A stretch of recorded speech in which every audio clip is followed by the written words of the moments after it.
Hi. Hello. నమస్తే. నేను మీ పావని. అందరూ ఎలా ఉన్నారు? నేనైతే చాలా బాగున్నాను. మీరందరూ ఎలా ఉన్నారనేది నాకు కమెంట్ సెక్షన్‌లో అయితే షేర్ చేయండి. ఇదొచ్చేసి ఉగాది మినీ బ్లాగ్ అనమాట. నేనైతే ఇప్పుడు అప్‌లోడ్ చేస్తున్నాను. ఆల్రెడీ మన ఉగాది బ్లాగ్ అయితే నేను నిన్న ఆల్రెడీ అప్‌లోడ్ చేసేసాను. ఎవరైనా చూడకపోతే మన యూట్యూబ్ ఛానల్‌కెళ్ళి చూసేసేయండి. ఎలా ఉంది ఏంటనేది నాకు ఖచ్చితంగా కమెంట్ సెక్షన్‌లో అయితే షేర్ చేయండి. ఏమేం చేసుకున్నారు అనేది కూడా నా కమెంట్ సెక్షన్‌లో అయితే షేర్ చేయండి. నేనైతే మార్నింగే పూజ చేసేసుకొని ఇంక పులిహోర అయితే చేశాననమాట. ఉగాది పచ్చడి యాజ్ యూజువల్ అందరికీ ఇంట్లో ఉంటది కాబట్టి నేను అది ఏమీ చూపించట్లేదు. జస్ట్ ఆ రోజు ఏం చేశాను అనేది మాత్రం ఫుల్ వీడియోలో అయితే మాత్రం పెట్టాను. జస్ట్ ఓ 4 minutes video or 3 minutes video అనమాట. చూసేసి ఎలా ఉందనేది నా కమెంట్ సెక్షన్ అయితే ఖచ్చితంగా షేర్ చేయడం మర్చిపోవద్దు.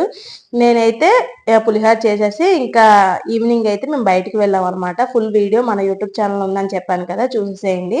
ఈ వీడియో మీకు ఎవరికైనా నచ్చినట్లయితే please do like, share and subscribe to Pavani official channel. ఇంతే ఈ వీడియోకి. Bye bye.